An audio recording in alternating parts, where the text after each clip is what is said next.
Hey everyone, welcome back to Miniature Painting 101, a series of videos where I teach you all about painting miniatures. From start to finish, everything in between, and everything sideways. So this is part 44, Stealth, specifically how to paint a coming into and out of stealth pattern on your model. So I figured no better way to paint on a stealth pattern than a stealth model from the Tau Army. So we're going to be painting just a coming out of stealth pattern on him, or going into stealth pattern.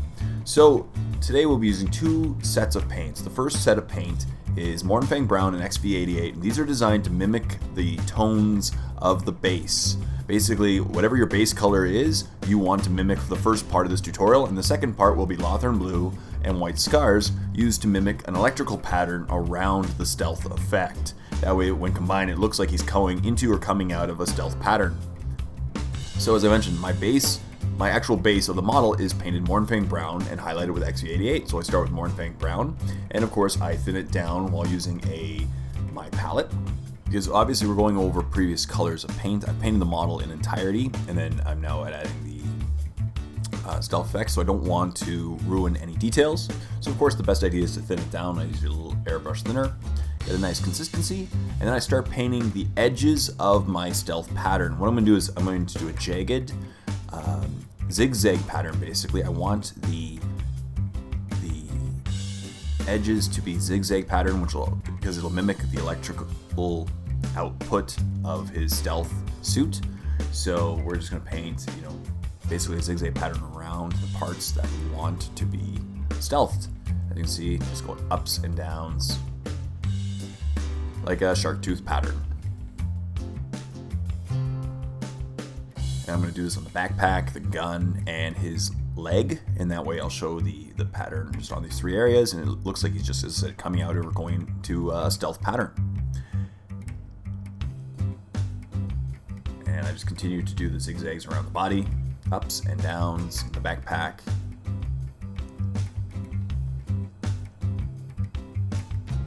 And then when I was done, I filled in the zigzag patterns and painted all the parts I wanted stealth, the Mornfang Brown.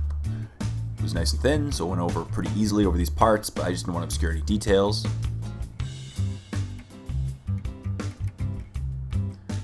As you can see, it really does appear like, you can see the stealthness starting on the leg, because basically the goal is to match his tones perfectly with his base, and that way it looks like he's hiding in the base pattern. So if you have a base that has a lot of different colors, I recommend choosing what the primary color is, or whatever is directly behind them, because then you can choose either way, or you can mix it up and each part could be a different color pattern, and he's trying to mimic it, completely with his surroundings. It's up to you. I just went with a kind of monotonous base pattern, so I get to do just a monotonous stealth pattern on him. But it's up to you, as I said, if you wanted to draw each part mimicking a different color. And when that was done, I took XV88 and I did a quick dry brush over these areas just to give them some texture and to give it the earthy appearance that is consistent with his base. Since now it's a little bit lighter and it blends much more, and also is a nice dusted pattern, which looks very much like just dusted earth.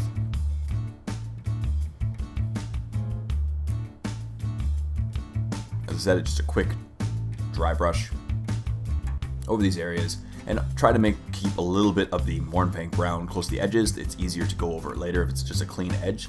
And now that's it for the stealth pattern. Now it's time to do the electricity around the stealth pattern.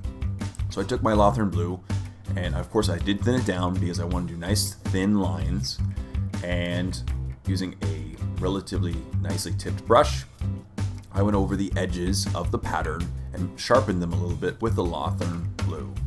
Just going over the edges. Now you can see that you can clearly see the edge pattern, and this is going to mimic the blue electrical pattern generated by the suit when it goes into and out of a stealth mode. And I'll be doing two parts with this Lothern Blue. First part is just to go over the edges of the stealth pattern, and then what I'm going to be doing is I'm going to take my Lothern Blue and extend each part where each of the troughs and peaks, and extend them a little bit in each direction using some sharp, basically isosceles triangles, and that way it really does create that electrical appearance.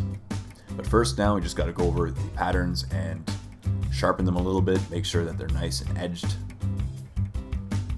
It's a little hard with materials like the backpack because there's a lot of different layers on the backpack. As you can see here, there's some extending forward, some extending upwards. So just do your best to sharpen those edges and keep them nice and sharp. And as you can see here, now what I'm doing is I'm taking each, the peaks and troughs of the pattern and extending them in the same direction as they're going by making little triangles in each direction. That way it kind of extends them a little bit in each direction, gives them that electrical feel to them. And the key is just a nice tipped brush and some water and some thinned down Lothern blue. And this will, as I said, make it look a little more electrical and a little bit more alive than just the monotonous edging pattern.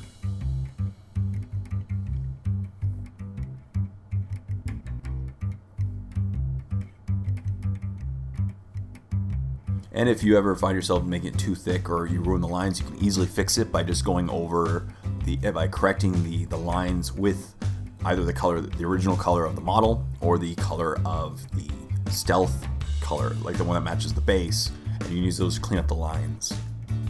And here's what it looks like when I'm done the Lothern blue. So as you can see now, there's a lot more. It looks like an active electrical look to it. It definitely has a little more live feel, as if he's coming out of the stealth pattern. But now what we're going to do is, as you can see with these kind of patterns, the very brightest part of the electrical pattern would be white in the center.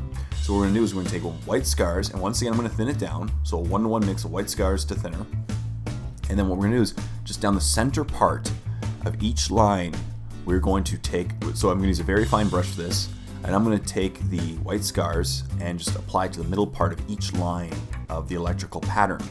And it will dry significantly darker and blend in quite nicely with the Lothern blue, because that's the key to thinning it down. That way it doesn't show any brush strokes and it does blend very nicely with it. And obviously if you end up going too much with the white, you can easily just sharpen it a little bit later with the Lothern blue, go back over it and just sharpen those lines a little bit with the Lothern blue. But we're going to go down the center and create the more, as I said, the goal is to create like a live lightning effect, basically. So it makes it look like it's bright and living, and it's just an active effect. And this step took a little bit of time, since you just have to be very careful and go down the center part of each line a little bit at a time. And as you can see, when it dries, like it has on the gun already, it does tend to blend in quite nicely with the Lothern blue, since it is a watered down or thinned down white paint.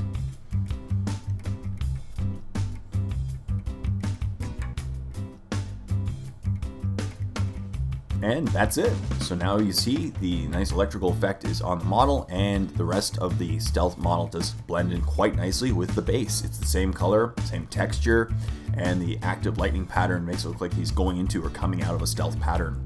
And as I mentioned, you can do as much or as little as you want. So many parts can be stealth, some not, and you can choose whatever colors of the base you really want to stealth the model in.